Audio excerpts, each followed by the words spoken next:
Hello everyone, welcome back to Buried Files. Tonight, we bring you 7 of the most disturbing true police horror stories ever documented. Stories that will make you question everything you thought you knew about law enforcement and the inexplicable darkness that sometimes seeps into our institutions. These are not fictional tales, but real accounts from active and former officers who encountered things during their service that cannot be explained by procedure manuals or rational thinking. Each story has been carefully verified through official incident reports, witness testimonies, and supporting documentation that we have spent months gathering and cross-referencing. What you are about to hear comes from men and women who took an oath to protect and serve, only to discover that some threats exist beyond the scope of their training or understanding. If you appreciate authentic horror content that explores the terrifying intersection of duty and the unknown, subscribe to Buried Files and hit the notification bell so you never miss our deep investigations into cases that departments would rather keep buried. After you listen to these haunting accounts from behind the badge, we want to hear from you in the comments below about whether you believe some truths are too dangerous to be officially acknowledged. Now settle in as we examine 7 cases that prove the thin blue line sometimes separates us from something far more sinister than crime. I have not been able to enter a basement since I left the department 3 years ago. The smell alone, that combination of concrete and stale air, brings everything back with a clarity I do not want. My therapist says avoidance is not healthy, that I need to confront what happened at the Monroe County Police Department between August and November of 2021. But she was not there. She did not see what I saw in that evidence room, did not watch files rearrange themselves while the security cameras recorded nothing but static. She cannot understand that some things are better left buried, even if they refuse to stay that way.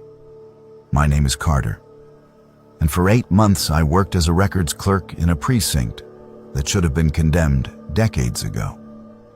The building dated back to 1967, all cinder block walls and linoleum floors that curled up at the edges.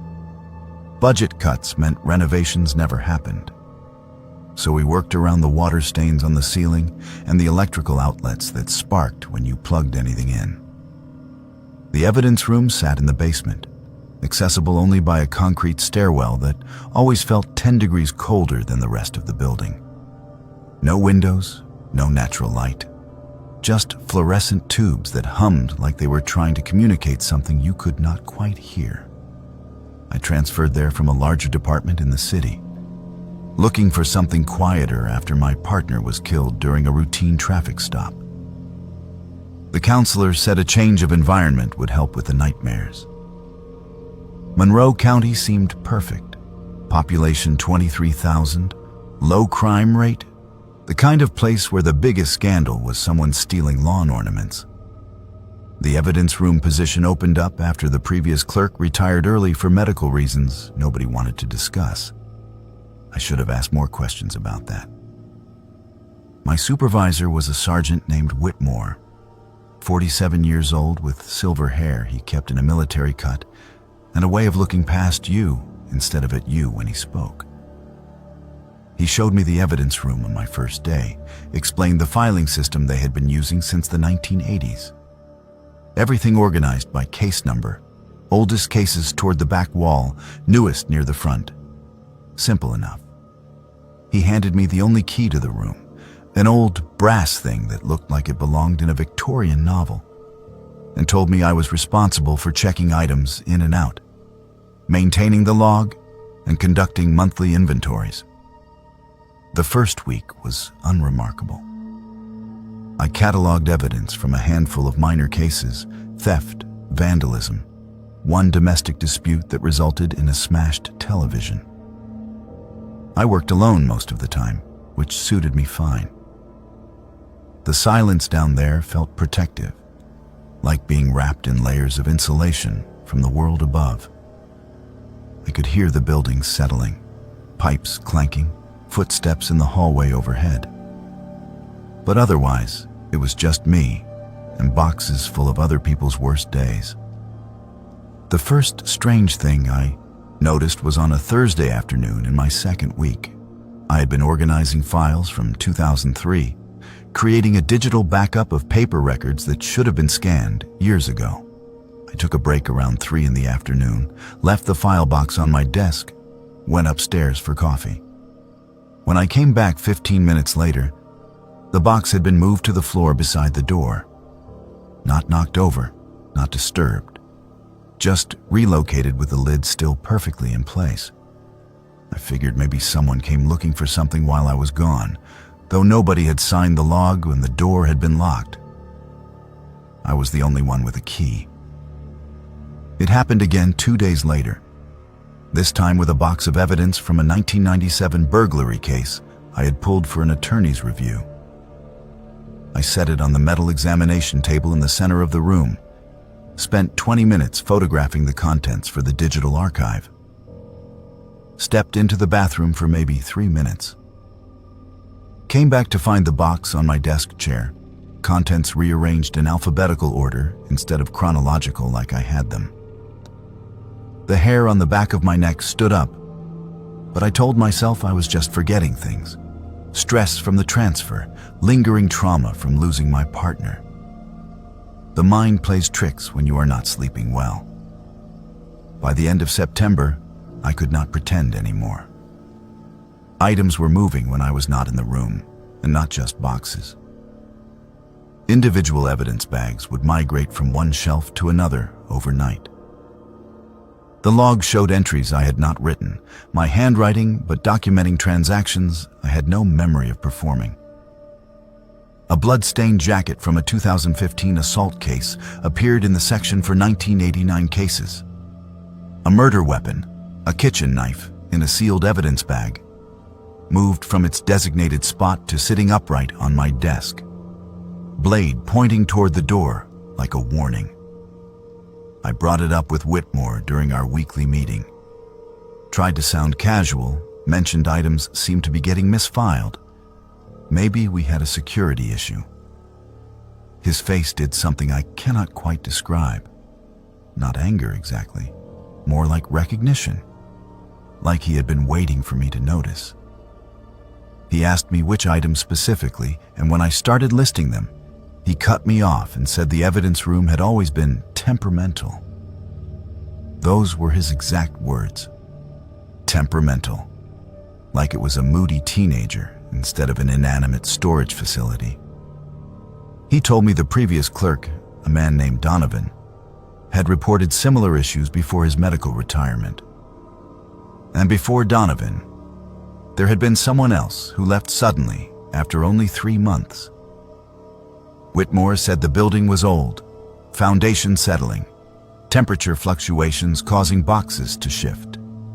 He said it with a straight face, as if boxes could rearrange themselves alphabetically due to humidity. I started keeping my own log, separate from the official one. Documented every anomaly with timestamps and photographs. On October 3rd, I arrived at 7 in the morning to find every single box from 2012 stacked in a pyramid in the center of the room. Each one opened with contents spread around the base like offerings at an altar. The security camera footage showed nothing, just 8 hours of an empty room, even though I could see in the recording that the lights were on when they should have been off. I saved the footage to a thumb drive and hid it in my car. That afternoon, I started researching the building's history. The precinct was built on the site of an old county jail that burned down in 1952, killing 6 inmates and 2 guards. Before that, it had been a courthouse where a judge named Harlan Cross presided over cases from 1923 until his death in 1949. I found his obituary in the county archives. It mentioned his meticulous record-keeping, how he personally maintained files on every case that came through his court, storing them in the courthouse basement where he would spend hours organizing and reorganizing them. Colleagues said he claimed the files spoke to him, told him when justice had been served, and when it had not. I found something else too. Between 1952 and 1967, the vacant lot where they eventually built the precinct was used as temporary evidence storage for the county. Cases that were closed but not yet archived. Physical evidence that needed to be held for appeals or retrials. Hundreds of boxes sitting in a metal shed on that exact spot, the same ground where my evidence room now stood. And during those 15 years, 4 different evidence custodians reported breakdowns, hallucinations, one of them walking into traffic claiming files were chasing him.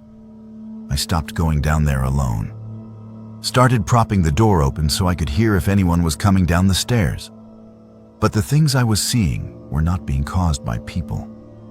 On October 19th, I watched a case file from 1987 slide off a shelf by itself, fall to the floor, and open to a specific page. A missing persons case. A woman named Rebecca Marsh, who disappeared after leaving work one night, never found. Case went cold. I picked up the file and saw someone had written in fresh ink at the bottom of the last page. Check 2019 traffic fatality. Victim Marsh, Rebecca M.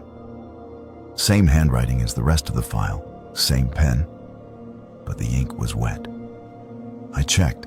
We had a 2019 traffic fatality. Woman in her 50s hit by a drunk driver.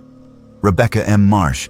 She had been living 3 counties over under her middle name after fleeing an abusive husband in 1987. The file had solved itself. I brought this to Whitmore with my hands shaking. Showed him the notation, the wet ink, the connection between cases 32 years apart. He took the file, read it carefully, and then locked it in his desk drawer.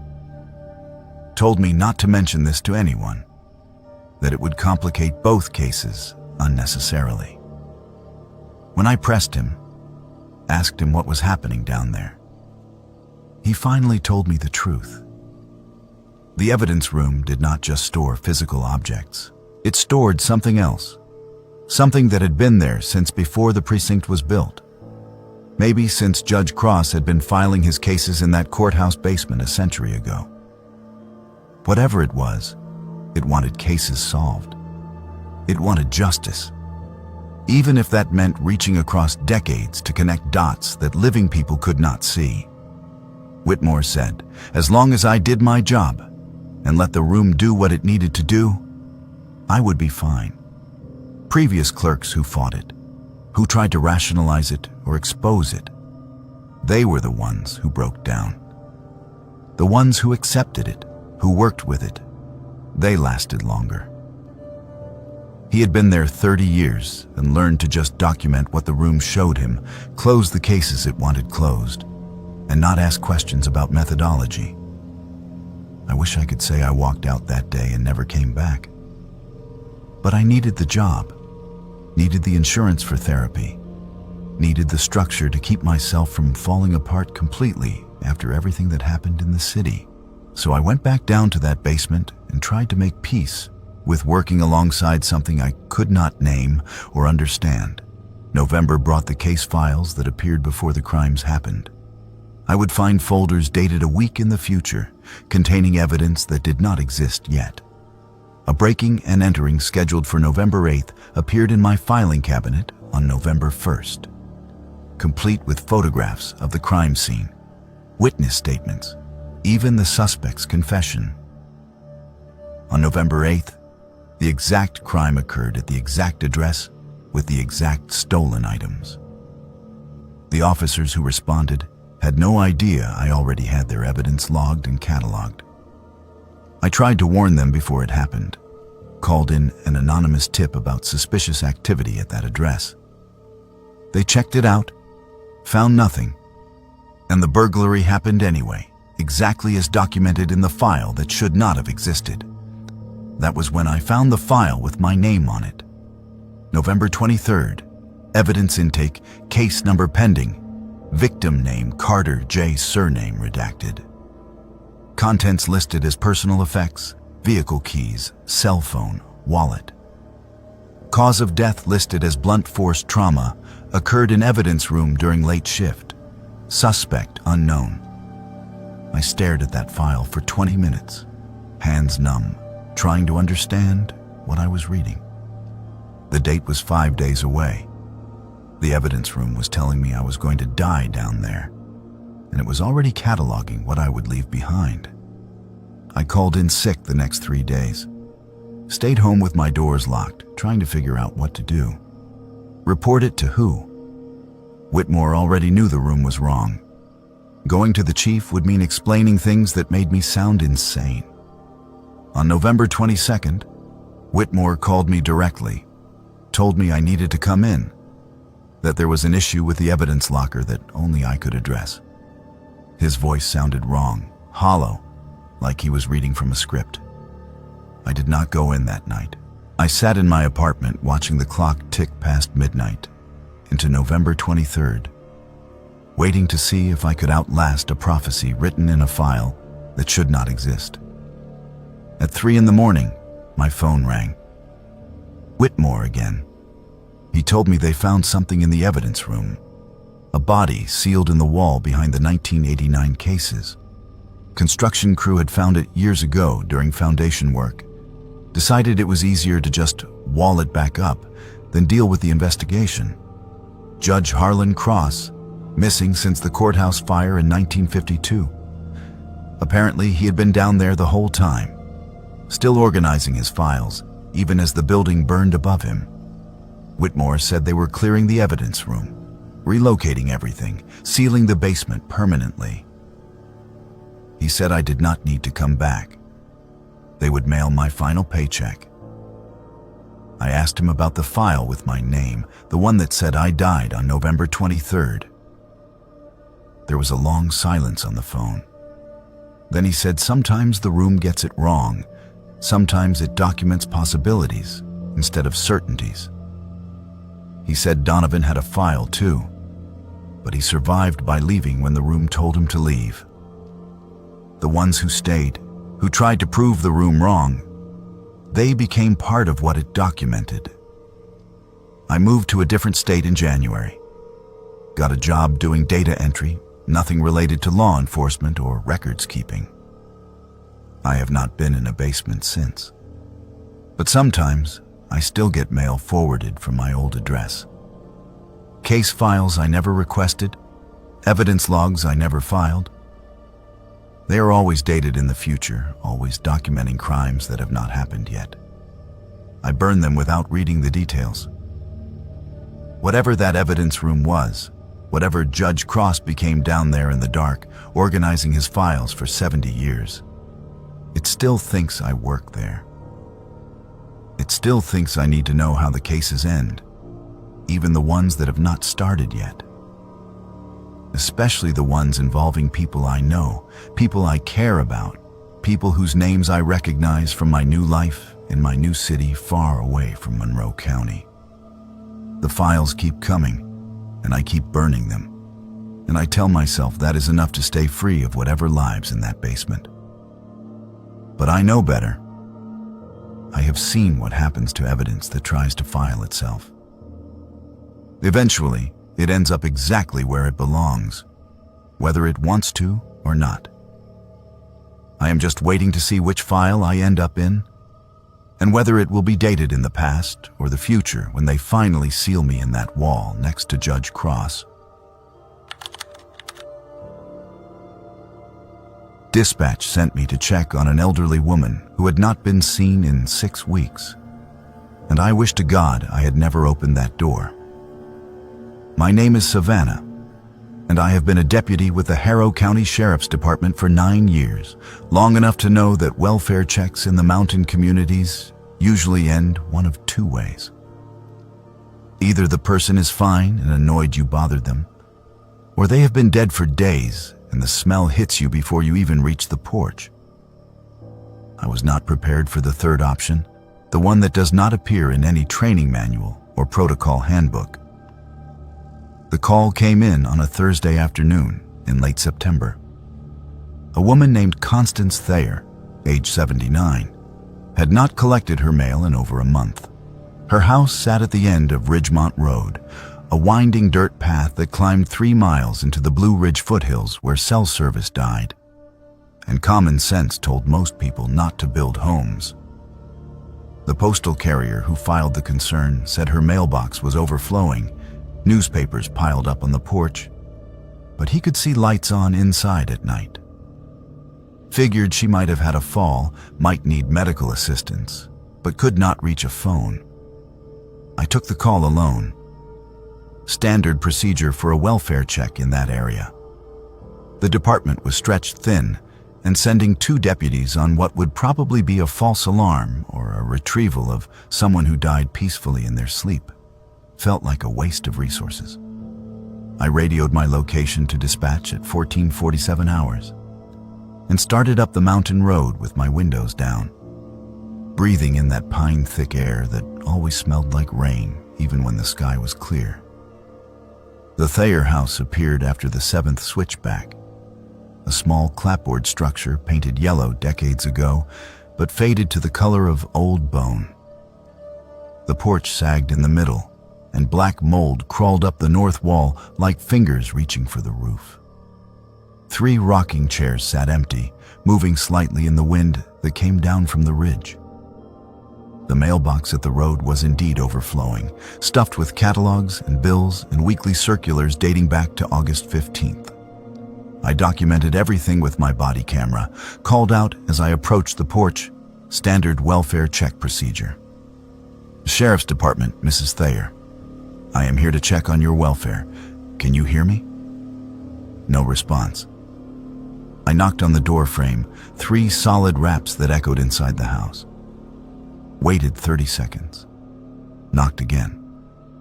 Through the window beside the door, I could see into a living room that looked like it belonged in a museum exhibit about Appalachian life circa 1960.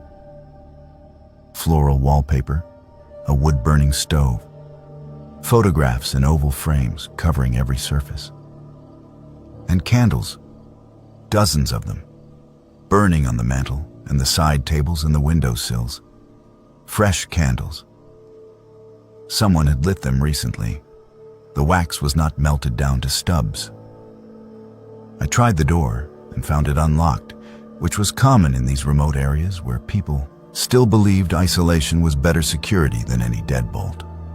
The smell that greeted me was not decomposition like I expected.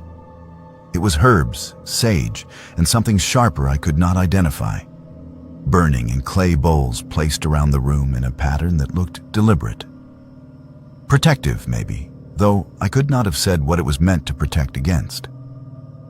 Mrs. Thayer, this is Deputy Savannah with the Sheriff's Department. I am coming inside to check on you. The kitchen looked recently used. Fresh bread on the counter, still soft when I pressed it. A kettle on the stove that was warm to the touch. Dishes in the sink with water that had not evaporated yet. Someone had been here within the last few hours, but the house had that hollow feeling that comes from being truly empty, when even the air knows nobody is breathing it. I found her upstairs in the back bedroom. Constance Thayer sat in a wooden chair facing the window that overlooked the ridge.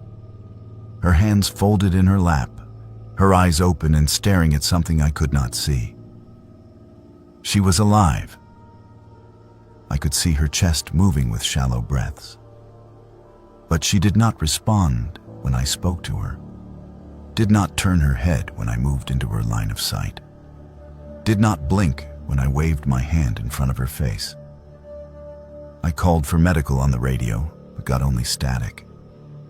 Too deep in the mountains, too much rock between me and the repeater tower. I would have to drive her down myself or go back to the road to call for an ambulance. But when I touched her shoulder, tried to help her stand, she finally spoke. Not in English. The words came out in a rhythm that sounded like prayer or chant, syllables that clicked and rolled in a way human mouths do not usually move. Her eyes stayed fixed on the window. I pulled back and tried again, what I hoped was a calming voice. Mrs. Thayer, can you understand me? Do you know where you are? She stopped chanting, turned her head slowly until she was looking directly at me. Her eyes were clear, sharp, completely lucid. When she spoke this time, it was in English, but with an accent I could not place. Too old, too regional, like hearing recorded voices from the 1800s. "You should not have come before moonrise." I felt my stomach drop in that instinctive way. Your body knows something is wrong before your brain catches up. I asked her what she meant, told her I was there to help, that people were worried about her. She shook her head, just once, and pointed to the floor. I looked down and saw what I had missed when I first entered the room. Symbols drawn in ash, covering the floorboards in concentric circles around her chair. The same symbols I had seen on fence posts, driving up the mountain, carved into trees, painted on mailboxes in white that glowed faintly in the dim light. "They've been taking care of me," she said. And I knew she did not mean family or neighbors. Bringing food, lighting candles, keeping the wards fresh. But you come too early. Moon has not risen, yet. You cannot leave until it does. I told her I did not understand, that I needed to get her medical attention, that she had been reported missing essentially, and people were concerned. She laughed, and the sound had too many tones in it, like multiple voices laughing at slightly different pitches. "Nobody reported me missing, Deputy. They know exactly where I am. They know exactly what I am doing here. You the only one who does not know, and that is a problem for both of us now." I tried the door. It was locked from the outside somehow, though I had not heard anyone come up the stairs. I tried the window, but it would not open. Sealed shut with something that looked like wax, but was hard as concrete when I tried to chip it away with my fingernail. My radio was dead. Phone showed no signal, and the sun was starting to drop toward the ridge outside. Mrs. Thayer watched me try every exit, every window, every possible way out of that room. When I finally stopped, breathing hard and fighting down panic, she gestured to the chair beside hers. "Might as well sit. We got about 2 hours until moonrise. I will explain what I can, though knowing may not help you any." I sat because standing felt like it was using energy I might need later. She told me she had been born in that house 83 years ago, not 79 like the record said. Her mother had been born there too, and her grandmother before that. All the way back to the first Thayer woman who settled on that ridge in 1823 after walking out of the deep woods with no memory of where she came from and a gift for knowing things before they happened.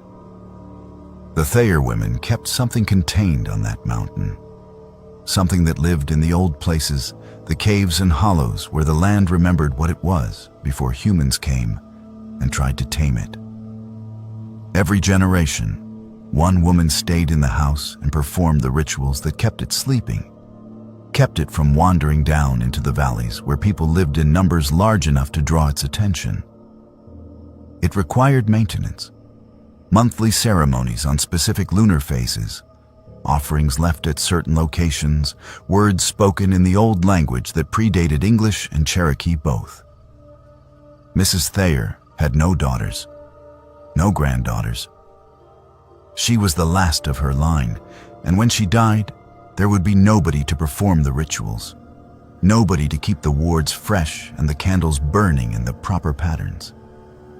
She had accepted this years ago, made her peace with being the last guardian of something the world had forgotten about.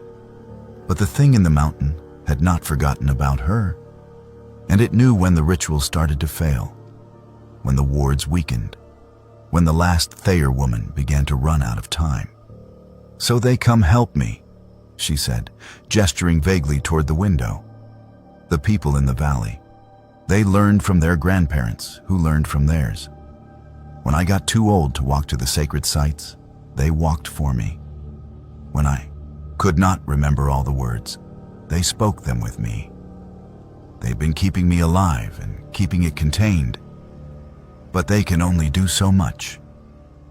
Eventually, it will need a new guardian, someone strong enough to hold it, someone with the gift of knowing. She looked at me then with something that might have been pity or might have been satisfaction. I asked her what that had to do with me, why I could not leave until moonrise. She pointed to my hands.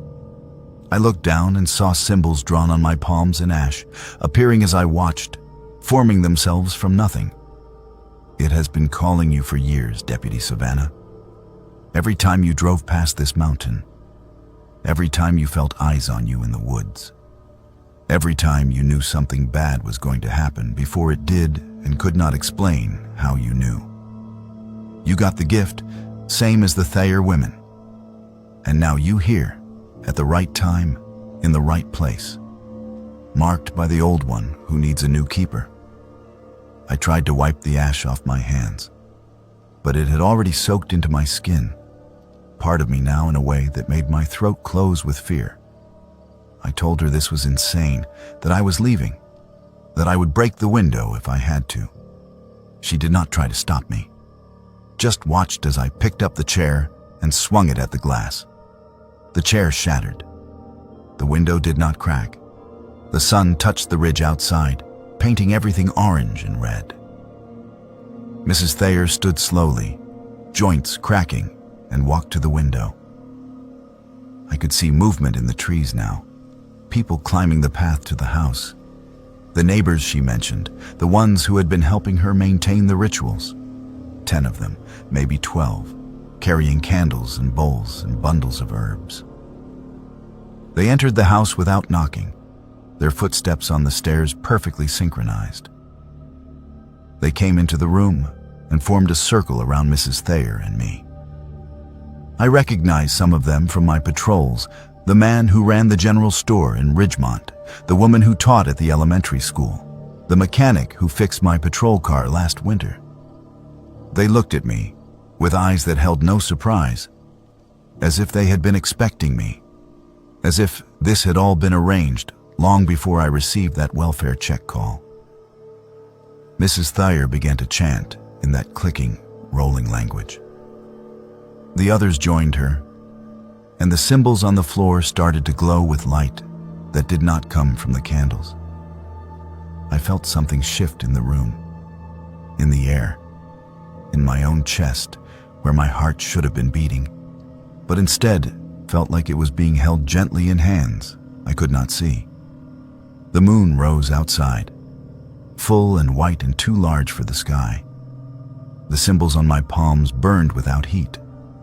Mrs. Thayer collapsed slowly to the floor, her breathing shallow, her purpose fulfilled. The others continued chanting, and I understood now why I could not leave, why the door had locked, why the symbols had chosen my skin. I am Deputy Savannah. I have been with the Harrow County Sheriff's Department for 9 years. I live in the Thayer house now. I perform the rituals on the correct lunar phases. I speak the words in the old language that I somehow know without having learned them. The people from the valley bring me food and light candles and help maintain the wards when my hands shake too much to draw the symbols correctly. I filed my resignation from the department, citing personal reasons. My captain did not question it, did not ask why I was moving to a remote mountain house with no cell service and roads that become impassable in winter. He just nodded and said he understood, and I knew he was one of them. One of the people who had always known what lived on that mountain and what was required to keep it contained. I wait now for the next deputy to respond to a welfare check. I wait for the next woman with a gift to drive past and feel eyes on her in the woods. I wait for the moonrise each month and perform the ceremonies that keep something old and hungry from wandering down into the valleys. And I understand now why Mrs. Thayer looked at me with pity. Because knowing what you are guarding is easier than knowing you will guard it until the day you cannot stand anymore. And then you will sit in that chair facing the window and wait for someone else to receive the call that will bring them here exactly when they need to arrive, whether they want to or not. The dash cam footage from my patrol car shows things that did not happen, and I need someone to believe me before it is too late. My name is Tyler, and I have been with the Westbrook Police Department for 6 years. I drive Patrol Unit 43, a 2019 Ford Explorer with 67,000 miles on it, and a dashboard camera that records every shift in high definition, date-stamped, GPS-tagged, admissible in court. The footage is supposed to protect me from false accusations, document incidents, provide evidence when my word alone is not enough. Instead, it has become proof that I am doing things I have no memory of doing, and nobody can explain how that is possible. It started on March the 14th. I pulled over a silver Honda Accord for running a stop sign at the intersection of Maple and 7th. Routine traffic stop, requested license and registration, issued a warning, sent the driver on his way. I documented it in my activity log at 14:23 hours. When I returned to the station that evening and uploaded my dash cam footage for archiving, the stop was there exactly as I remembered it. Except in the video, after I returned the driver's license, I walked to the passenger side of his vehicle and searched the glove compartment without consent or probable cause. I watched myself do this on the recording, saw my own hands rifling through papers, saw the driver's face tense with anxiety, heard my own voice telling him to stay calm while I conducted what was clearly an illegal search. I had no memory of any of that. None. My recollection ended with handing back the license and watching the Honda drive away. But the video did not lie. The timestamp matched my log entry. The GPS coordinates confirmed the location. The video was continuous, unedited, with no breaks or glitches that would suggest tampering. Internal Affairs reviewed it during their routine audit and called me in for questioning 3 days later. Lieutenant Brooks sat across from me in the interview room with his laptop open, showing the footage on a loop. He asked me to explain the search. I told him I did not perform any search, that I had no memory of approaching the passenger side of the vehicle. He rewound the video and played it again. There I was, clear as day, opening the glove compartment, searching through registration papers and a vehicle manual, closing it, walking back to my patrol car. Brooks pointed out that the driver did not file a complaint, that technically no violation was documented. But he wanted to understand why I would conduct a search without cause and then fail to report it. I could not answer him because I genuinely did not know. He sent me home with a written warning and instructions to schedule an appointment with the department psychologist. Possible stress, he said. Possible dissociative episodes. Possible early signs of neurological issues that needed evaluation before I could return to active duty. I went home and watched the video 50 more times on my personal laptop after requesting a copy of the file. Every detail was exactly as I remembered right up until the moment I walked to the passenger side. Then it was like watching a stranger wearing my uniform, moving with my gait, using my voice. The person in that video knew what he was doing, moved with purpose and confidence. But it was not me.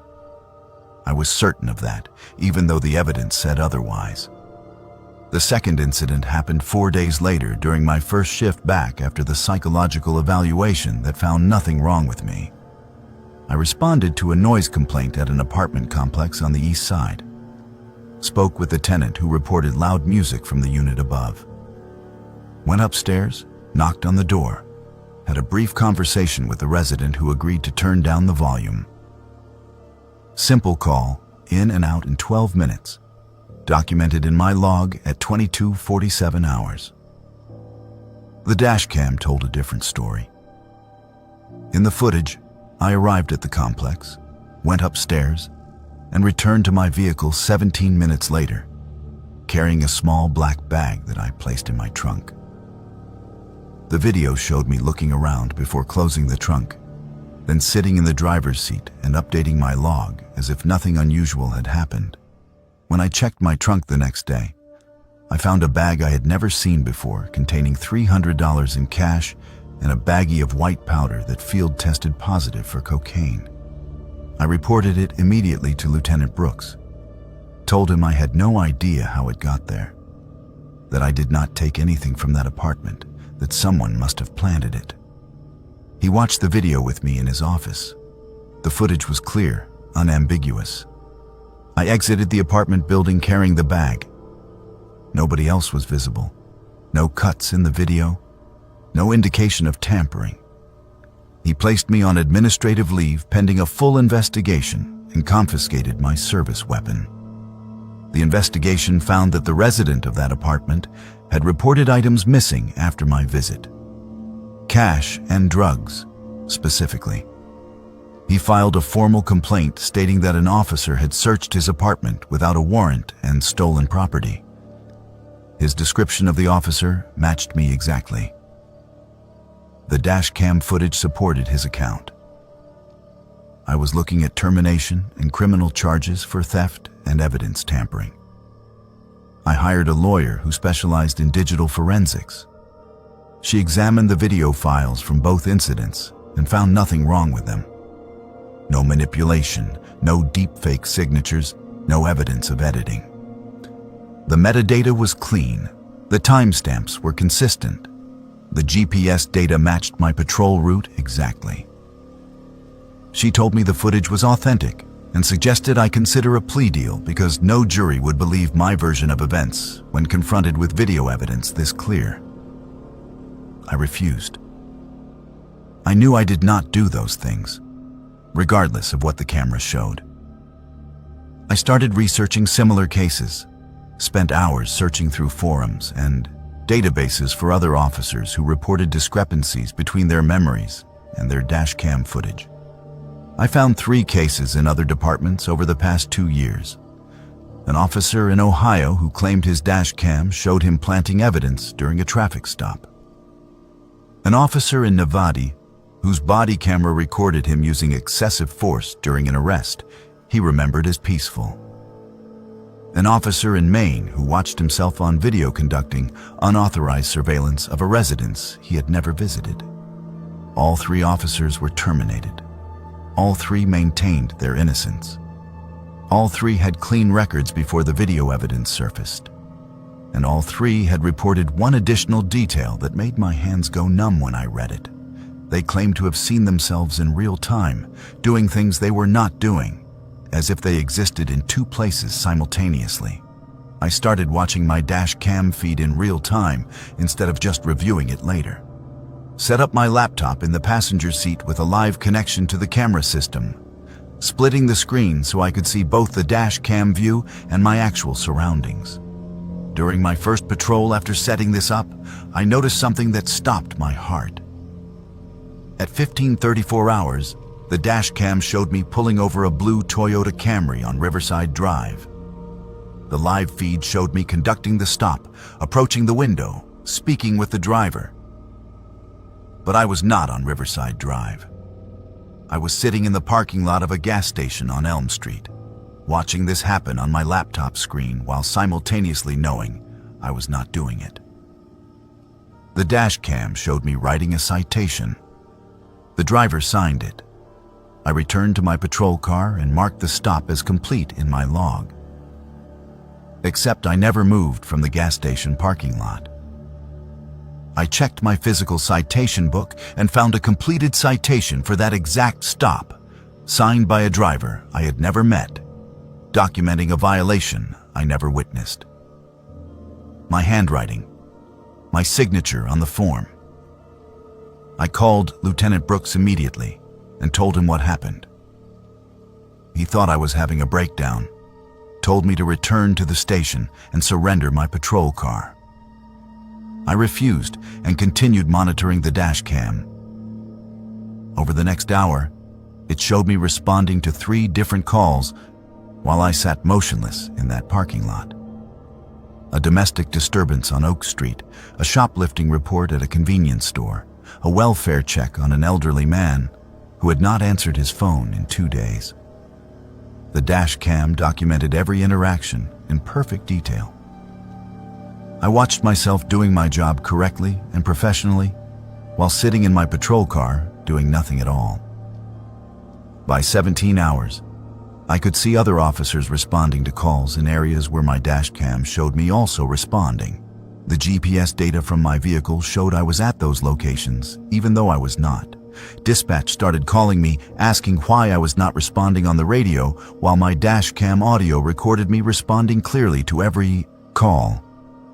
The system showed me in 4 different locations simultaneously. Lieutenant Brooks sent 2 units to find me. They pulled into the gas station parking lot where I was actually sitting, but the dash cam footage showed an empty parking lot. On their body cameras, they walked past my patrol car without seeing it, without seeing me, as if I was not there at all. I watched this happen in real time on my laptop screen. Watched them search for me in a location where I was clearly visible, but somehow invisible to them. I drove to the station and demanded to see Brooks. He watched my dash cam footage from that shift and told me I had responded to 7 calls successfully.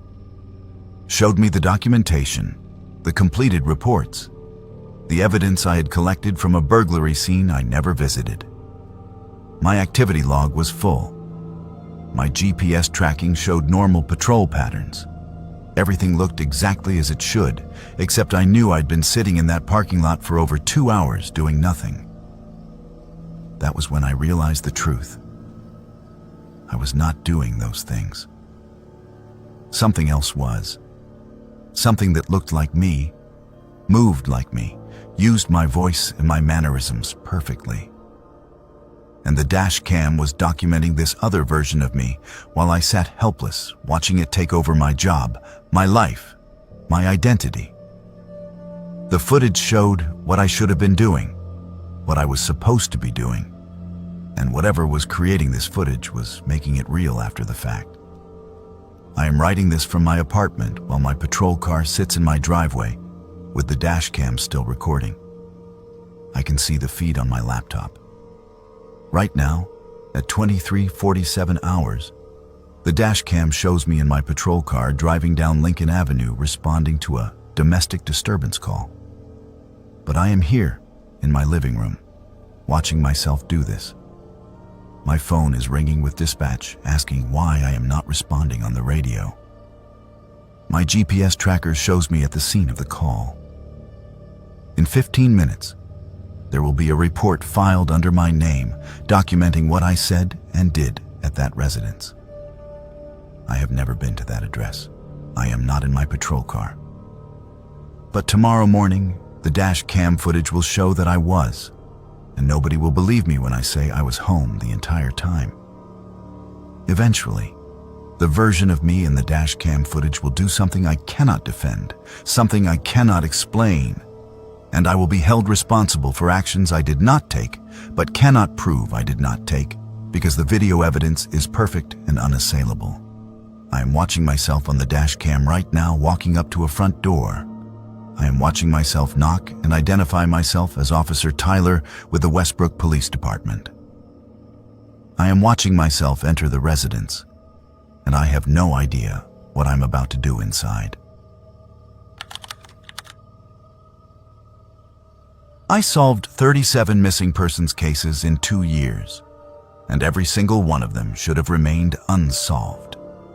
My name is Brooklyn, and I spent 3 years as a detective with the Metropolitan Police Department's Missing Persons Unit before I understood what we were actually doing in that office on the 4th floor of the downtown precinct. They called us the best unit in the state, boasted about our solve rate during budget meetings and press conferences, used our statistics to justify funding and promotions. Nobody asked how we managed to close cases that other departments could not crack, cases that had gone cold years before we even opened the files. Nobody wanted to know the answer because the numbers looked good and the families got closure and the department got accolades. I know now that ignorance was a choice we all made, and I am paying for that choice every single day. I transferred to missing persons in January 2022 after 4 years working robbery. My captain recommended me for the position, said I had the right instincts, the kind of analytical mind that could see patterns others missed. The unit consisted of 6 detectives, all senior officers with decades of experience. Detective Blake ran the unit, 53 years old with gray hair and reading glasses he wore on a chain around his neck. He welcomed me on my first day with a firm handshake and a folder containing my first case. A 17-year-old girl named Michelle Harper, who disappeared from a shopping mall 3 weeks earlier. I spent 2 days reviewing the file, conducting interviews, following up on leads that had gone nowhere. Standard investigation work that felt familiar despite the new specialty.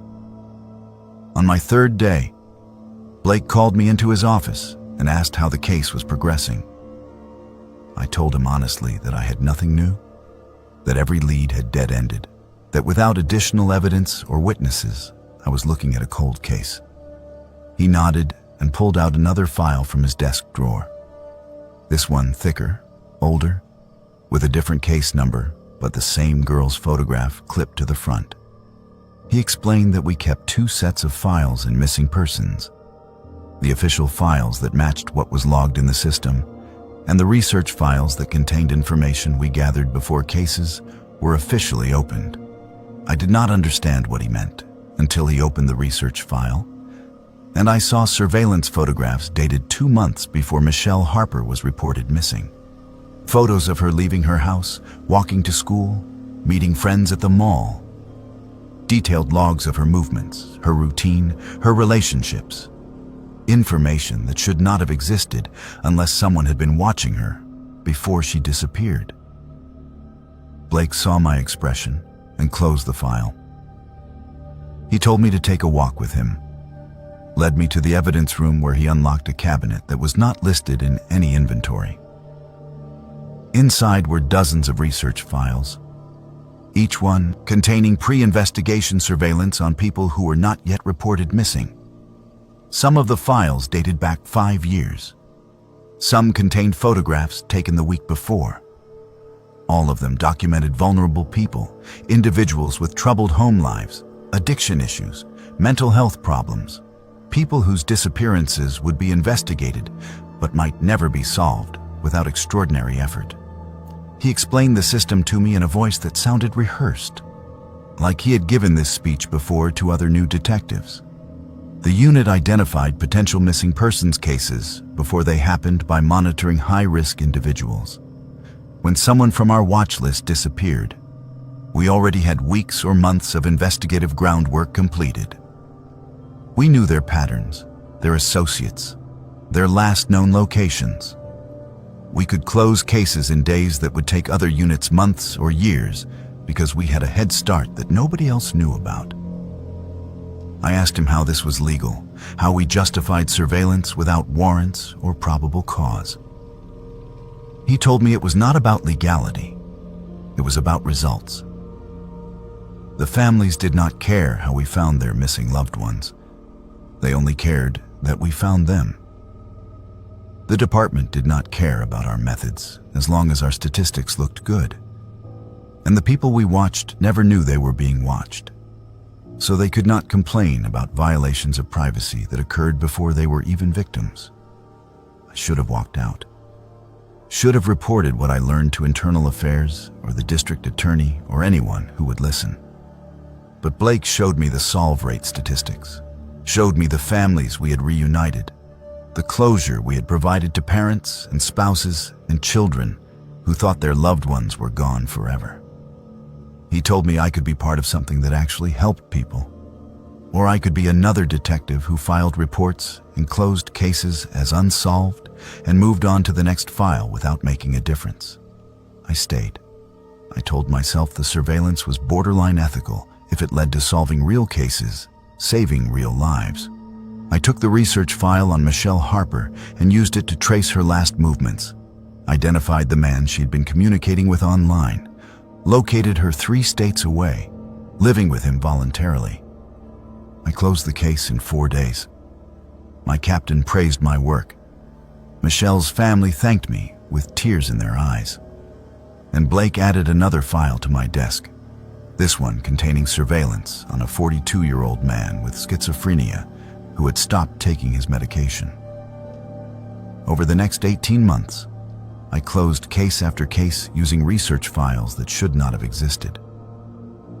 I found missing children, located runaway teenagers, tracked down adults who had vanished without explanation. My solve rate was exceptional. I received commendations and a promotion to senior detective. But I started noticing things that did not make sense. Inconsistencies in the research files that suggested we were not just watching people who might go missing. We were watching people who would go missing, as if the disappearances were guaranteed events we were waiting to document. I found a research file on a woman who disappeared in March 2023. The surveillance photos were dated from January through February, showing her daily routine in meticulous detail. But mixed in with the surveillance photos were images that looked staged. Photos of her getting into a specific vehicle. Photos of her at locations she never visited, according to her friends and family. When I traced the vehicle in those photos, it belonged to a man who worked as a security contractor. Someone with no connection to the victim that I could find in any database or interview. I showed the discrepancies to Blake and asked him to explain. He closed his office door and told me the truth I should have realized months earlier. We did not just predict missing persons cases, we selected them. The unit worked with a network of contractors who identified vulnerable individuals, documented their routines, and when the time was right, made them disappear in ways that looked natural or voluntary. Then we solved the cases using our pre-existing surveillance, which made the department look effective and kept funding flowing to the unit. Some of the missing persons were found alive because they were supposed to be found alive. Runaways, people fleeing debt or relationships, individuals who wanted to disappear, and we helped facilitate that while taking credit for locating them later. Others were not meant to be found. They became permanent disappearances that we eventually closed as cold cases after conducting investigations we knew would lead nowhere because we had designed them to fail. Blake explained this like he was describing a filing system, casual and matter-of-fact. He said the unit had operated this way for 12 years under 4 different captains who all understood and approved the arrangement. The solve rate justified the methods. The funding kept the department running. The contractors were paid from seized asset funds that never appeared in official budgets. Everyone benefited except the people we selected for disappearance, and they were chosen specifically because nobody would fight too hard to find them. I asked him how many people had been disappeared versus found.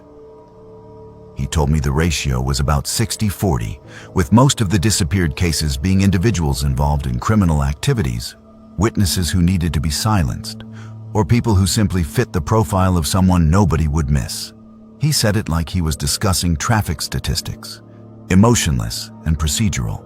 I found my own research file the next day while he was out of the office.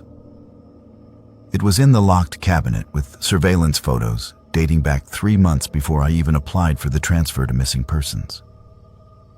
They had been watching me, documenting my routine, logging my movements. My file was marked with a yellow tab that indicated selection status pending. There was a notation at the bottom in Blake's handwriting stating that my analytical skills were valuable, but my curiosity was becoming problematic, and a decision needed to be made about my long-term viability in the unit. I photographed every page of my file and several others, stored them on a thumb drive, and started planning my exit strategy. But Blake was smarter than I gave him credit for. He knew I had accessed the cabinet, probably had alerts set up for when files were opened without authorization. That evening, he called me into his office with 2 other senior detectives and the unit supervisor. They offered me a choice. I could accept a promotion to unit coordinator, which would give me oversight of the selection process and a substantial raise. Or I could become one of our cases. They showed me a research file already prepared. Surveillance photos of my apartment, my gym, my regular coffee shop. They had documented everything they needed to make me disappear in a way that would look like I had chosen to leave. Maybe caught up in a relationship gone wrong or burned out from the job. They could close my case in a week and nobody would question it because the missing persons unit was too good at their job to let anything slip through. I took the promotion. I told myself it was survival, that I could find a way to expose them once I understood the full scope of the operation. But the truth is, I was afraid and I was complicit, and I did not know who to trust in a department that had allowed this to continue for over a decade. I coordinated selections for 8 months, identified vulnerable people who fit our profiles, approved surveillance operations, and maintained the research files that made us look like exceptional investigators instead of the predators we actually were. I left the department last year with a commendation and a pension. I told everyone I was moving to be closer to family. I live in a different state now, under a name I changed legally through a lawyer who did not ask questions. But I still monitor missing persons reports from my old jurisdiction, still recognize faces from the research files I helped create, still know which cases will be solved quickly and which ones will never close because we designed them that way. I see my neighbors here in this new place, and sometimes I catch myself documenting their routines, noting their vulnerabilities, thinking about who would be selected if this were my old territory. The instinct does not go away just because I am no longer actively participating. And I know Blake still has my file, still has those surveillance photos, still knows where I am and what I'm doing because people like him always keep insurance on former members of the unit. I'm waiting for the day I see a car that does not belong in my neighborhood, or find a research file with my current address, or simply disappear the way I helped make so many others disappear. The only question is whether they will let me be found, or if I will become one of the cold cases we never intended to solve. I went into interrogation room C at 4 in the afternoon and came out 3 weeks later, even though the clock said only 20 minutes had passed. My name is Piper, and I have been a patrol officer with the Riverside Police Department for 7 years. I conduct interviews when necessary, take witness statements, assist detectives with suspect questioning when they need an extra officer present for safety. Routine police work that should not involve temporal anomalies or experiencing time in ways that violate every law of physics I learned in high school. But Interrogation Room C does not care about physics or logic or the fundamental structure of reality. It operates according to rules nobody understands, and I am one of the few people who experienced those rules directly and lived to document what happened. The call came in on October 9th regarding a shoplifting incident at a pharmacy on Westbrook Avenue. The suspect, a man named Jaden who appeared to be in his mid-20s, was cooperative and agreed to come to the station voluntarily to provide a statement. Standard procedure for a minor theft. We could have handled it with a citation, but he wanted to explain his side, claimed there was a misunderstanding about whether he intended to pay for the items. I transported him to the station, processed his information, and walked him to Interrogation Room C at 16:14 hours, according to the logbook I signed. The room looked exactly like every other interrogation room in the building. Gray walls, metal table bolted to the floor, 2 chairs, a mirror on one wall that allowed observation from the adjacent room, a camera mounted in the corner for recording. The fluorescent lights hummed at a frequency that always gave me a headache if I stayed too long. I had conducted dozens of interviews in that room without incident. Nothing about it seemed unusual or wrong. I sat down across from Jaden and began with the standard opening. Advised him he was not under arrest, that he was free to leave at any time, that anything he said could be used in court if charges were filed. He nodded understanding and folded his hands on the table. I asked him to describe what happened at the pharmacy. He opened his mouth to answer, and the lights flickered once. When they stabilized, something felt different about the room, something I could not immediately identify. I looked at my watch. 17 hours. 3 minutes had passed, which felt right. Jaden was staring at me with an expression I had not seen a moment before, something like recognition mixed with resignation. I asked him again to describe the incident. He shook his head slowly and said, "You always start with that question. Every single time. And I always tell you I have been in this room for months." I told him that was impossible, that we had just sat down moments ago. He pointed to the wall beside the door. I turned and saw scratch marks carved into the paint. Thin lines grouped in sets of 5. The universal prison counting method. Hundreds of marks covering the wall from floor to ceiling. I stood up and examined them, ran my fingers over grooves that felt real, that had depth and texture. They had not been there when we entered the room. I was certain of that. I tried the door handle. It turned, but the door would not open, as if something on the other side was holding it closed. I knocked hard, called out to the officers I knew were working the hallway outside. No response. The observation window showed an empty room on the other side, which was wrong because someone should have been monitoring the interview. I pulled out my radio and keyed the mic. Static. My cell phone showed no signal and a time that read 16:17, frozen on those numbers even as I watched the seconds refuse to advance.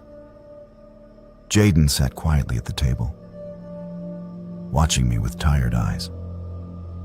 When I turned back to him, he gestured at the chair and said I might as well sit because there was nothing I could do to leave until the room decided to release me.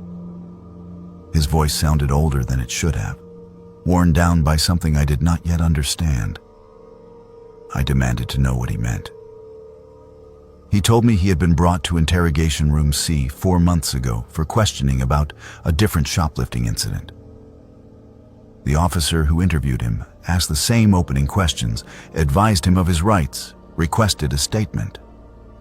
Then the lights flickered and everything changed. The officer did not remember entering the room, started the interview over from the beginning. When the officer tried to leave, the door would not open. They spent what felt like weeks in that room together before the officer eventually disappeared during one of the interview resets, and Jaden found himself alone. He said other officers had come and gone since then, each one experiencing the same cycle. They would enter, conduct an interview, the lights would flicker, and time would reset for them, but not for him. He watched them repeat the same questions, give the same advisements, exhibit the same confusion when they realized the room was not functioning normally. Some stayed for hours before vanishing during a reset. Others stayed for days. He had been keeping count of the resets by carving marks on the wall, estimating that each mark represented roughly 1 day of subjective time experienced in the room. I looked at the camera in the corner. The red recording light was on, but the lens was pointed at an angle that should have been impossible given how it was mounted. I could see my own reflection in the camera lens, except the reflection showed me sitting at the table weeks from now, my uniform disheveled, my face exhausted. I looked away quickly and felt my stomach turn over. The clock on the wall read 16:17. My watch read 16:17, but I could feel time passing in a way that did not match those frozen numbers. My heart beat 60 times per minute, my breathing followed normal patterns, but the externals, markers of time, refused to advance. Jaden said this was how it always started. The realization that you were trapped in a moment, that was stretching infinitely without ever moving forward. I asked him what happened to the other officers who had been in the room. He said they disappeared when the interviews reset, but he had started finding evidence that they were still there somewhere. Personal items appearing on the table that had not been there before. Voices coming through the walls, speaking in conversations he could not quite hear. Shadows under the door that moved when nobody should have been in the hallway. He believed the room was experiencing every interrogation that had ever occurred in it simultaneously. That all the questions and answers and confessions and lies were happening at once in a space that existed outside normal time. Sometimes he could hear fragments of other interviews overlapping with ours. Suspects from different cases answering questions asked by officers he never saw. He said if I listened carefully, I would hear it too. I listened. At first, there was only the hum of the fluorescent lights and our breathing. Then I started to hear voices, faint and distant, echoing through the walls like they were traveling from very far away. A detective questioning a murder suspect. A sergeant interviewing a witness to an assault. A rookie officer taking a statement from someone who sounded terrified. All of them existing in the same space, separated by something thinner than walls, speaking over and across each other in a cacophony that should not have been possible. The lights flickered again. When they stabilized, I was sitting at the table across from Jaden, and I was advising him of his rights, asking him to describe what happened at the pharmacy. But I had already done this. I remembered doing this. I stopped mid-sentence and looked at my watch. 16:17, the same frozen time. But I felt like hours had passed since I first sat down. Jaden just nodded and said, "See, it resets. And each time it resets, you forget a little more. Eventually, you will not remember entering the room at all. You will just exist here in an eternal interview loop, asking the same questions forever while time accumulates around you." I stood up again and examined the wall more carefully. Among the scratch marks, I found names carved into the paint.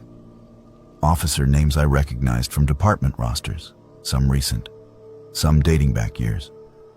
People who had been reported as taking leave or transferring to other departments or simply quitting without explanation. They had all been in this room, and they had all left marks to prove they existed before the room erased them from everyone's memory. I carved my own name into the wall below the others, used my handcuff key to scrape the letters deep into the paint, marking that Officer Piper had been here, had been trapped in this place that operated outside normal time. If I was going to disappear like the others, I wanted proof that I existed, that I did not just quit or transfer or vanish without cause. The lights flickered. I was sitting at the table. Jaden was across from me. I started to advise him of his rights, but stopped when I saw my name carved into the wall, saw the fresh scratches that I had just made even though I did not remember making them. The clock read 16:17. My watch read 16:17. But I felt exhausted in a way that suggested days without sleep. This cycle repeated, over and over. Each reset I remembered less of the previous iterations, but the wall kept accumulating evidence. More names, more scratch marks, messages I wrote to myself documenting what was happening, warnings to trust the physical evidence even when memory failed. Jaden said he had watched me go through 47 resets, that I had been in the room for what he estimated was 3 weeks subjective time, even though the clocks never moved past 16:17. Then the door opened, just opened normally as if it had never been stuck. A sergeant stood in the hallway looking impatient and asked why I was still conducting an interview with a shoplifting suspect 40 minutes after bringing him in. I looked at the wall. The scratch marks were gone. The names were gone. The paint was clean and unmarked. Jaden looked at me with eyes that held no recognition, no memory of the weeks we spent trapped together in temporal suspension. I checked my watch. 16:54 hours. 37 minutes had passed according to the log, exactly matching the timestamps on the interview recording. But I felt those 3 weeks in my bones, in the exhaustion that made my hands shake, in the memories that faded even as I tried to hold on to them. I processed Jaden's citation and released him. He walked out without looking back, just another shoplifting suspect in a routine day. I went home and slept for 14 hours. When I returned to the station, I checked the interview recording from Room C. The video showed a normal interrogation, 23 minutes long, no anomalies or glitches or flickering lights. Just me asking questions and Jaden answering them in a completely mundane exchange about whether he intended to steal medication or genuinely forgot to pay. But sometimes I lose time in ways I cannot explain.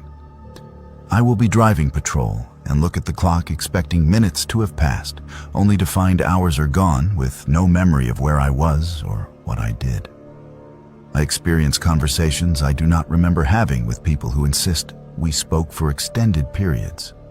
And twice now, I have walked past Interrogation Room C and seen through the observation window another version of myself sitting at that table across from Jaden, conducting an interview that I am not actually conducting. Trapped in a reset I have not yet experienced, or perhaps trapped in one I never fully escaped.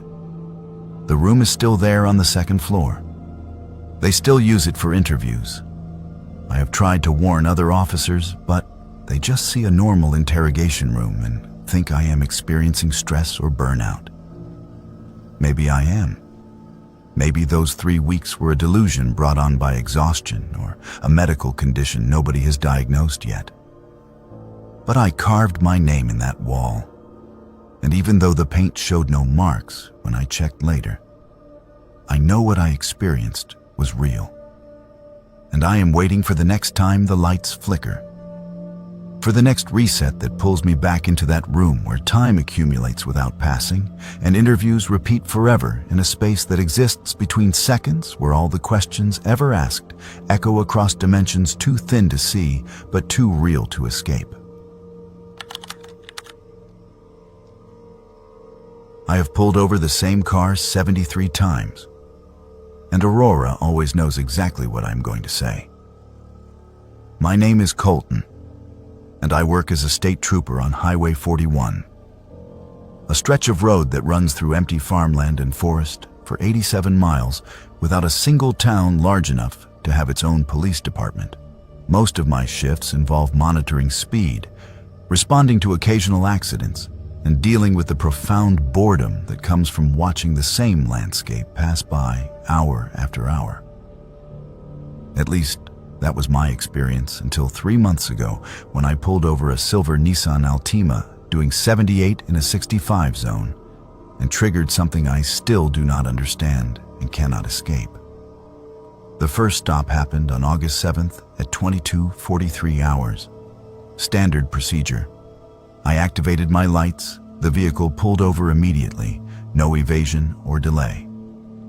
The driver was a woman who appeared to be in her early 30s, with dark hair and a calm expression that seemed unusual for someone being stopped by state police at night on an isolated highway. She had her license and registration ready before I reached the window. Handed them to me through the opening, she rolled down exactly 4 inches.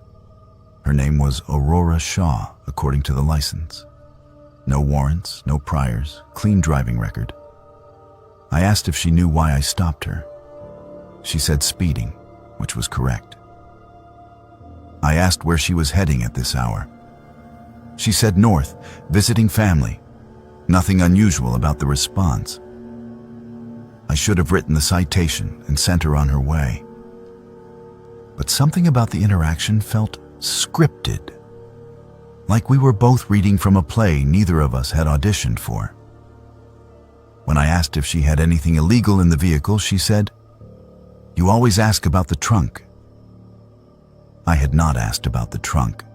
had not mentioned it at all. But she said it like I had already spoken those words, like this conversation had happened before, and she was responding to questions I had not yet asked. I told her I did not ask about the trunk, and she just smiled and said, "You will." The conversation continued with this strange sense of déjà vu that had no reasonable explanation. Everything I planned to say, she anticipated by seconds. When I asked if I could search the vehicle, she said yes before the question was fully formed. When I walked to the trunk and requested she open it, she was already pressing the release button. The trunk contained nothing illegal or suspicious. Just a suitcase, a road atlas, and a blanket. I issued her a warning and watched her drive away north on Highway 41 until her taillights disappeared into the darkness. The second stop happened 2 nights later. Same stretch of highway, same time, 22.43 hours exactly. Silver Nissan Altima doing 78 in a 65. I recognized the plate number before I even activated my lights. When I approached the window, Aurora had her license and registration ready, handed them. Through the opening, she rolled down exactly 4 inches. Everything identical to the first stop, every word, every gesture. When I asked if she knew why I stopped her, she said speeding, and then added, "And you are going to ask about the trunk again, even though you already know there is nothing there." I tried to change the script, asked her different questions, took a different approach to the conversation. But she responded to the questions I would have asked in the original stop, not the ones I was actually asking, like she was experiencing a different version of the encounter than I was. The trunk search yielded the same results. Same suitcase, same atlas, same blanket. I issued another warning and watched her drive north again until her taillights vanished. After the 5th identical stop, I started documenting everything in detail. Times, dates, exact conversations, weather conditions, everything that might help me understand what was happening. Each stop occurred on my regular patrol shift at 22:43 hours on the same quarter-mile stretch of Highway 41. Aurora's vehicle was always doing 78 in a 65. She always had her documents ready, always rolled the window exactly 4 inches, always anticipated my questions about the trunk. I tried not stopping her, watched her pass my position doing 78 and let her go without activating my lights. But my patrol log showed I had conducted a traffic stop at 22:43 hours anyway, documented the encounter, issued a warning. The paperwork existed in my citation book in my own handwriting, even though I never wrote it. My dash cam footage showed the stop happening, showed me approaching the vehicle and conducting the search. But I had no memory of doing any of it, because I had deliberately stayed in my patrol car and watched her drive past. I requested the dispatch recordings for those nights. They showed me calling in the traffic stop, running the plate number, clearing the scene. My voice on the recordings describing actions I did not remember taking. Other troopers started mentioning seeing me conduct the same stop multiple times, asked why I kept pulling over the same vehicle in the same location. I told them I did not know why, which was the truth. But they assumed I was running some kind of investigation and stopped asking questions. On the 27th stop, I decided to change the outcome. Instead of searching the trunk and finding nothing, I would refuse to search it. Just issue the citation and end the encounter differently. Maybe breaking the pattern would break whatever was causing this loop. When Aurora pulled over and I approached, she said before I could speak, "You are going to try something different tonight, but it will not work. The trunk has to be searched. That is when it happens." I asked her what happens in the trunk. She looked at me with an expression I had not seen in any of the previous stops, something like sadness mixed with resignation. She said, "In about 15 minutes, I die in a collision 3 miles north of here. The car leaves the road, hits a tree, I am killed instantly. You find me during your next patrol sweep. That happened 2 months ago on the night you actually stopped me for speeding. But something broke when I died. Time folded back on itself. Now we are stuck in the minutes before it happens, repeating this stop over and over, because the universe is trying to prevent what comes next. I told her that was impossible, that she was sitting in front of me alive and speaking. She shook her head and said, I was not talking to her. I was talking to an echo, a recording of the last conversation she had before the collision. The real Aurora died on August 7th at 22:58 hours, 3 miles north of this location, after I released her from the traffic stop. My patrol log from that night confirmed it. Buried in the documentation I had not reviewed carefully, because I was focused on the repeated stops rather than what came after. I pulled up the incident report on my mobile computer. There it was, filed by me at 23:14 hours on August 7th. Single vehicle fatal collision, silver Nissan Altima. Driver identified as Aurora Shaw, deceased at scene. No other vehicles involved. Cause determined to be driver error combined with road conditions. I had responded to that call, had documented the scene, had watched them remove her body from the wreckage. But if she died that night, how was I pulling her over repeatedly afterward? Aurora, or whatever was speaking through her echo, explained that the stops were not happening after her death. They were happening instead of her death. Every time I pulled her over, time reset to 22:43 and gave her another chance to survive past 22:58. But she could not survive because the collision was inevitable, coded into whatever was causing the loop. The best she could do was delay it by seconds, stretch out the final 15 minutes of her life across infinite repetitions. She said I could try to stop her from leaving, arrest her on false charges, disable her vehicle. Anything to prevent her from driving north into that collision.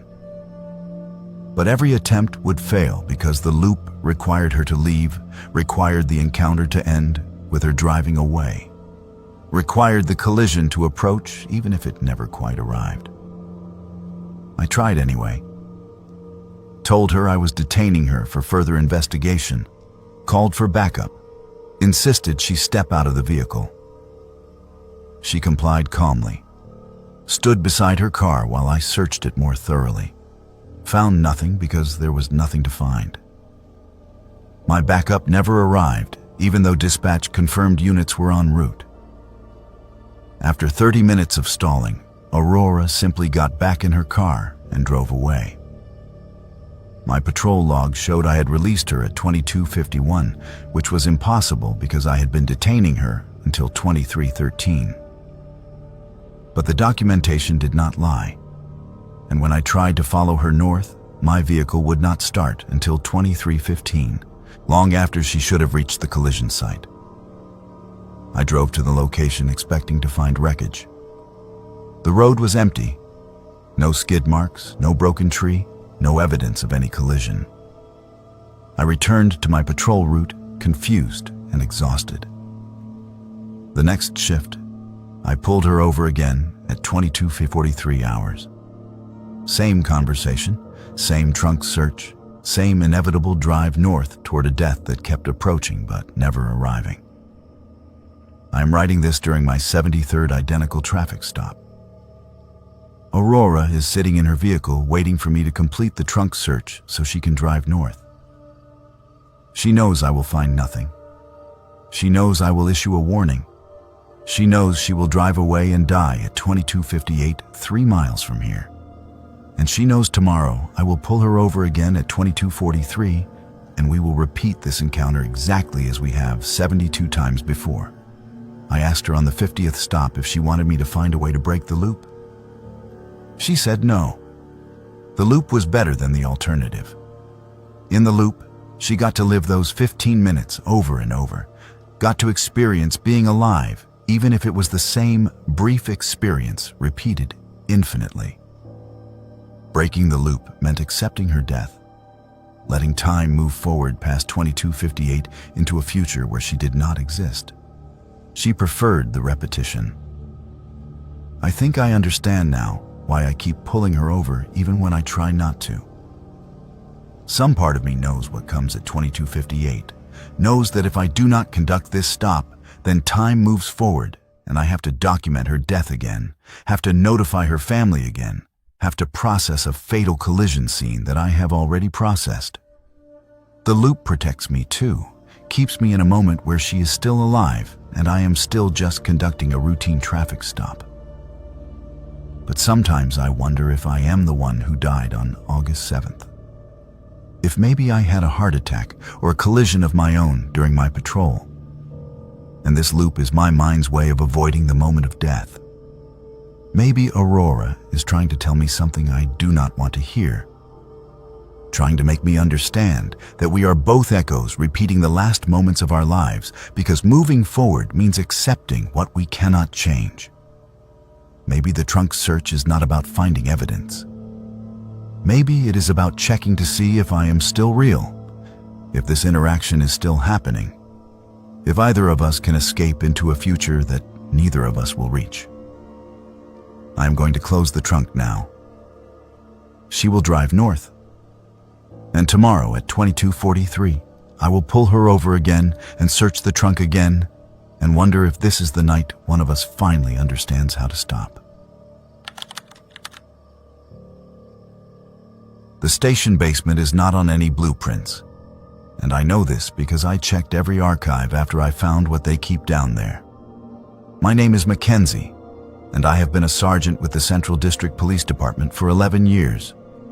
I earned my rank through solid police work, passed every promotion exam, maintained a clean record, and never questioned what happened in the parts of the station where patrol officers were not supposed to go. That willful ignorance ended 6 months ago when I went looking for old case files and discovered a door that should not have existed leading to a space that violated every principle I thought this department stood for. It started with a simple records request from a defense attorney looking for evidence from a 2011 assault case. The file was supposed to be in the basement storage area, where we kept closed cases older than 5 years. I had been down there dozens of times, knew the layout well enough to navigate without checking the directory board. Rows of metal shelving holding boxes organized by year and case number, adequate lighting, temperature control to preserve paper records, standard archival storage that every department maintains for legal compliance. I found the 2011 section and started searching for the case number. The box I needed should have been on the third shelf, but that spot held a different case entirely. I checked the adjacent boxes thinking someone had misfiled it, then expanded my search to the entire 2011 section. Nothing. I was about to call the records clerk to ask if the box had been moved when I noticed the wall behind the shelving looked wrong. Not structurally wrong, just dimensionally inconsistent with how I remembered the room being laid out. I moved several boxes and discovered the shelving unit was mounted on wheels, designed to roll aside like the compact storage systems some departments use to maximize space. I pulled the unit away from the wall and found a door painted the same gray as the concrete, nearly invisible when the shelving was in place. No label, no signage, no indication of what was on the other side. The handle turned easily when I tried it, unlocked and apparently in regular use based on how smoothly it operated. The door opened onto a stairwell descending deeper into the building's foundation than should have been possible. The station was built in 1978 on a concrete slab with a single basement level for storage and mechanical systems. There was no sub-basement on any architectural plan I had ever seen. But the stairs went down at least another full story, ending at a hallway illuminated by motion sensor lights that clicked on as I descended. The hallway was clean, recently maintained, with painted concrete walls and a floor that showed regular foot traffic.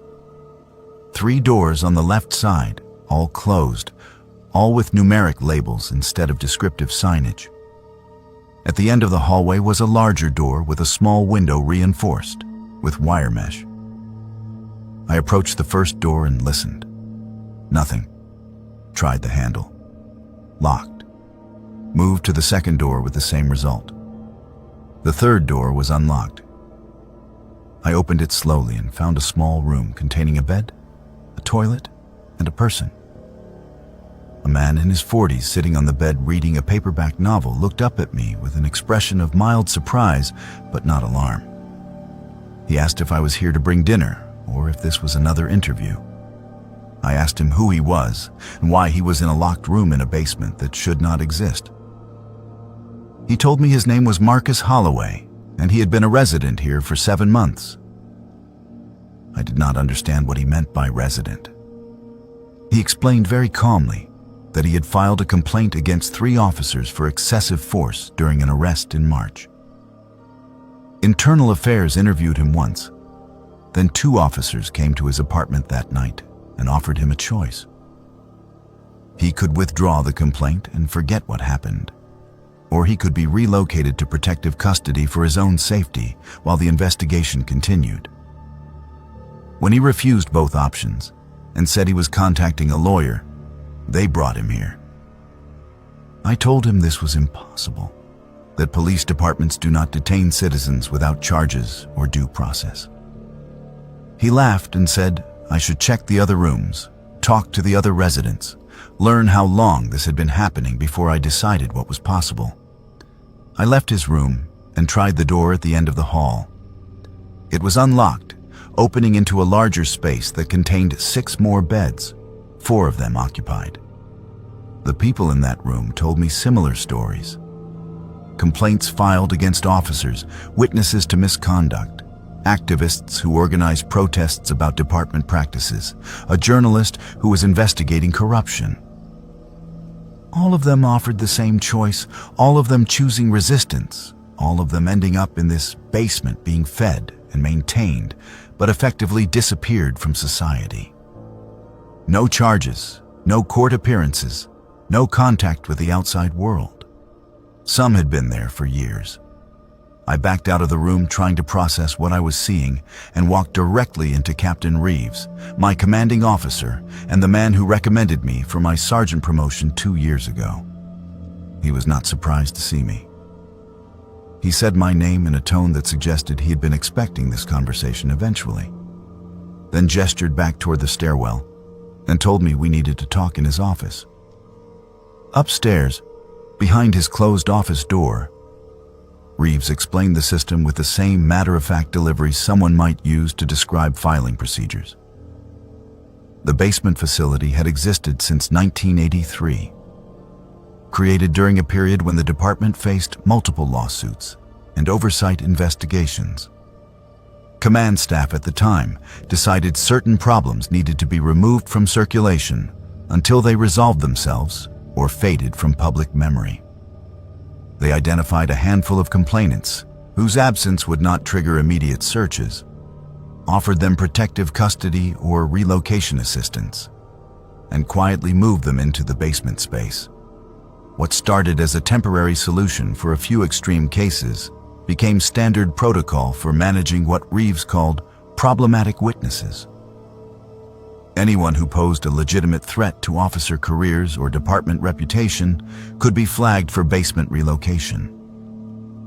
The system expanded over 40 years, rotating through different oversight as captains and chiefs changed, but the basic structure remained. Current capacity was 15 residents with plans to expand if necessary. Reeves told me this information while watching my reaction carefully, evaluating whether I was going to be cooperative or whether I was about to become a problem that required management. He explained that residents were kept comfortable, fed well, given reading material and limited recreation. Medical needs were addressed by a doctor who asked no questions. Nobody was tortured or abused. They were simply removed from circulation and maintained indefinitely. I asked him how this was different from kidnapping. He said the difference was legitimacy. The department had procedures, documentation, a chain of authorization for basement relocations. Everything was logged in secure files that could justify the detentions if anyone with proper authority ever asked to review them. The residents were classified as protective custody witnesses in ongoing internal investigations that never actually closed. Legally questionable, but defensible if framed correctly. He asked me what I planned to do with this information. I did not answer immediately because I was trying to understand the scope of what he was offering me. He filled the silence by opening a file on his desk with my name on it. Inside were performance reviews, commendation letters, and a promotion recommendation to lieutenant that had apparently been drafted but not yet submitted. He said I could sign the recommendation and join the small group of supervisors who knew about the basement and helped maintain operations. Or I could choose the alternative. The alternative was obvious. Residents who refused to cooperate or posed ongoing problems were eventually relocated to the basement themselves. Officers who discovered the facility and reacted poorly became residents. The system protected itself by absorbing threats rather than eliminating them. Reeves showed me 3 personnel files for officers who had worked at the station years ago and were now listed as resigned or transferred to other jurisdictions. All 3 were currently in the basement. One had been there for 6 years. I signed the promotion recommendation, told myself I was buying time to figure out how to expose this, how to contact federal authorities or media without getting flagged for basement relocation myself. But that was a lie I told myself to justify what I knew I was actually doing. I was survival and career advancement over principles that suddenly felt very abstract when confronted with the reality of becoming a permanent basement resident. I have been a lieutenant for 5 months now. I coordinate the rotation of officers who deliver meals and supervise the basement facility. I review files on potential new residents and make recommendations about who should be offered the choice and who should simply be relocated without negotiation. I maintain the documentation that justifies all of it in language that sounds official and necessary. Last week, I flagged a community organizer who has been documenting traffic stop patterns and organizing complaints about racial profiling. She will be offered the choice soon. I tell myself she will probably accept relocation assistance and this will end quietly. But I know if she refuses, I will approve her basement transfer and add her file to the secure cabinet where we keep records that will never be audited or questioned. I see my reflection in the window of my office sometimes and barely recognize the person looking back. I became a police officer because I believed in justice and protecting people who could not protect themselves. Now I protect a system that disappears people who threaten our statistics and our funding. I escort new residents to their rooms and tell them it is for their own safety while they wait for investigations that will never conclude. The worst part is not the moral compromise or the knowledge that I am complicit in something that violates every oath I took. The worst part is how easy it has become, how quickly I learned to rationalize each decision, how naturally I slipped into thinking about people as management problems rather than human beings with rights I am supposed to defend. I have escorted 7 people to the basement in 5 months. I remember their names, but I do not think about their faces anymore, because thinking about them makes it harder to do my job. I will probably retire from this department in 15 years with full pension and commendations for exemplary service. Nobody will ever know about the basement facility, because everyone who discovers it either joins us or becomes a resident. The system is perfect in its self-protection. And I am part of that system now, willingly, because when given the choice between standing up for what was right and protecting myself, I chose exactly what most people choose when the consequences become real instead of theoretical. I chose survival and told myself there was no other option, even though I know that was never true.